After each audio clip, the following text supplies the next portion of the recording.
ভারতে প্রধান 4টি রেল মিউজিয়াম রয়েছে: দিল্লির national rail museum, Chennai rail museum, Mysore rail museum ও ওয়েস্ট বেঙ্গলের হাওড়া রেল মিউজিয়াম। আর আজ আমি চলে এসেছি হাওড়া রেল মিউজিয়ামে। এই ভিডিওতে আমি আপনাদের জানাবো মিউজিয়ামের হিস্ট্রি আর অজানা তথ্য, কি কি দেখার রয়েছে এখানে, টিকিটের দাম ও টাইমিং, এবং এখানে আসার সম্পূর্ণ একটা গাইড। তাই ভিডিওটি শেষ পর্যন্ত অবশ্যই দেখবেন। Everyone, welcome to my YouTube channel. This is Rounak Mitra, Bengali explorer. সবাই আমাকে চেনো, আমার ভিডিও দেখে এসছো। আজকে আমি চলে এসেছি কিন্তু হাওড়া রেল মিউজিয়ামে। চলো এই ভিডিওর ব্যাপারে তোমাদের দেখিয়ে দিই, অনেক কিছু জানতে পারবে এই ভিডিওর মাধ্যমে। এখন বাজে ঠিক বিকেল 5:30। আমি চলে এসেছি হাওড়া রেল মিউজিয়ামে। আর এখানে কিন্তু অনেকদিন ধরে আসবো বলে ভাবছিলাম, কিন্তু আশা করছিল না। চলো ভিডিওটা পুরোপুরি দেখো। প্রতিষ্ঠিত এই রেল মিউজিয়ামটি পূর্ব ভারতের রেলওয়ের ইতিহাস ও ঐতিহ্যকে সংরক্ষণ করার জন্য তৈরি করা হয়েছিল। এখানে ভারতীয় রেলের 170 বছরেরও বেশি ইতিহাস তুলে ধরা হয়েছে। মিউজিয়ামের ভেতরে আপনারা দেখতে পাবেন 150 বছরেরও বেশি পুরনো স্টিম লোকোমোটিভ, 1971 সালের ভারত ও পাকিস্তান যুদ্ধের সময় উদ্ধার করা একটি ঐতিহাসিক ইঞ্জিন, পুরানো রেলওয়ে সিগন্যাল, টেলিফোন লণ্ঠন, টিকিট, নথিপত্র, ফটোগ্রাফ এবং আরও অনেক কিছু। এটা একটা এসি ফার্স্ট ক্লাস কোচের একটা মডেল, 19th সেঞ্চুরির একটা মডেল দেখানো হয়েছে।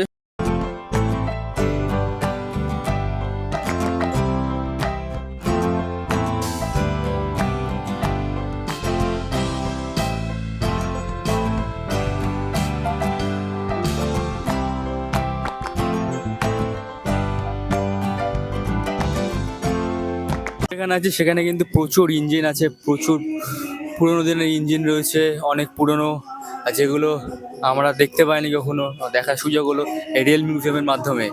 মিউজিয়ামের hall of heritage O hall of ফেমে প্রবেশ করলেই চোখে পড়বে অনেক অনেক পুরানো স্টিম ইঞ্জিন, ডিজেল ও ইলেকট্রিক লোকোমোটিভ, বিভিন্ন ধরনের রেল কোচ, পুরানো সিগন্যালিং সরঞ্জাম, ঐতিহাসিক নথিপত্র, ফটোগ্রাফ ও ভারতীয় রেলের অসংখ্য ঐতিহাসিক স্মৃতিচিহ্ন।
এখন আমি চলে এসেছি হাওড়া স্টেশনের একটা রেপ্লিকার সামনে।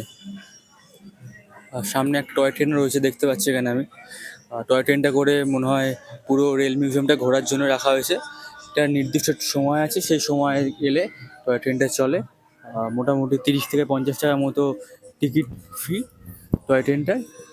টয় ট্রেনে উঠলে কিন্তু পুরো রেল মিউজিয়ামটা কিন্তু ঘুরিয়ে দেখিয়ে দেওয়া হয়। আর তার সামনে কিন্তু হাওড়া স্টেশনে একটা রেপ্লিকা রয়েছে। এর ভেতরে ওয়েটিং রুম বা কিছু হতে পারে, কিন্তু অরিজিনাল হাওড়া স্টেশন কিন্তু এটা নয়। হাওড়া স্টেশনের মধ্যে দেখতে পাচ্ছি লাল রঙের একটা বানানো, এটা কিন্তু অ্যাকচুয়াল হাওড়া স্টেশন না, এটা কিন্তু হাওড়া রেল মিউজিয়ামের মধ্যে বানানো। এর মধ্যে কিন্তু মিউজিয়ামের কিছু অংশ রয়েছে যেটা দেখাতে পাচ্ছি না, ভেতরে লাইট কম বলে। কী করে ট্রেন ইঞ্জিন স্টার্ট দেয়, কী করে লাইন কোথায় দেয়, কানেকশন করা আছে, সমস্ত কিছুর মধ্যে একটু মডেল ফডেল করে বানানো রয়েছে। চলে এসেছি মিউজিয়ামের মধ্যে। এটা হাওড়া স্টেশনের একটা মডেল বানানো এখানে।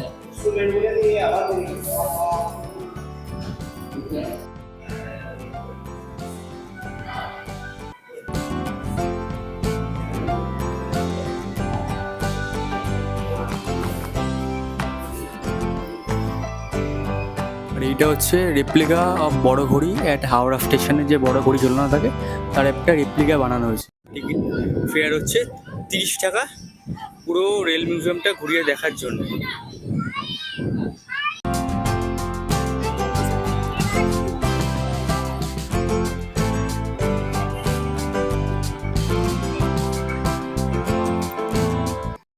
আর রেল মিউজিয়ামের টিকিট ফেয়ার কিন্তু মাত্র 30 টাকা। আর কতক্ষণ খোলা থাকে আমি কিন্তু এর ডেসক্রিপশানে লিখে দেবো কবে বন্ধ থাকে, তো সেটাও ডেসক্রিপশানে মেনশন করে দেবো। হাওড়া স্টেশন থেকে কিন্তু 5 মিনিট হাঁটা পথ, তাহলে কিন্তু পড়ে যাবে কিন্তু রেল মিউজিয়াম। 2006 সালে কিন্তু রেল মিউজিয়াম কিন্তু তৈরি করা হয়েছিল হাওড়া স্টেশনের ঠিক কাছেই।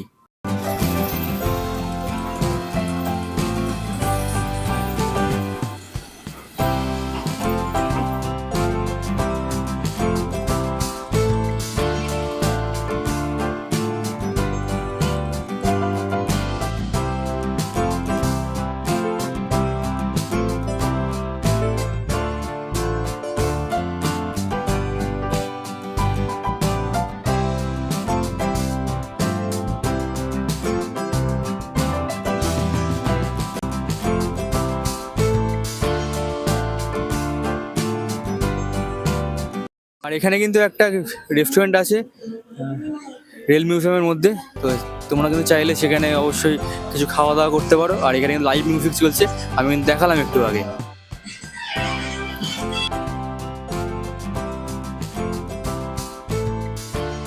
তো ভাই এই রেল মিউজিয়ামটা কিন্তু ঘুরতে মোটামুটি যা দেখলাম সময় কিন্তু লাগলেও কিন্তু এখানে কিন্তু আসতে হলে একটু বিকেল এলে ভালো হয়, মানে 4টের মধ্যে এলে ভালো হয়, তাহলে 1 ঘন্টা হাতে সময় নিয়ে ঘুরতে পারবে। অনেক ট্রেন আছে, অনেক ইঞ্জিন আছে, ট্রেনের পুরনো অনেক ইঞ্জিন রয়েছে দেখার, যেগুলো ঐতিহ্যকে রাখার জন্য রেখে দিয়েছে হাওড়াতে, যেগুলো আমরা তো দেখিনি কখনো। তো কখনো তোমরা এলে অবশ্যই দেখো। আর ভিডিওটা কেমন লেগেছে কিন্তু বলতে ভুলো না, আর লাইক করে দিও আর সাবস্ক্রাইব করতে ভুলো না, আর বন্ধুদের সাথে শেয়ার করে দিও যারা যেতে চাও এই রেল মিউজিয়ামটা ঘুরতে।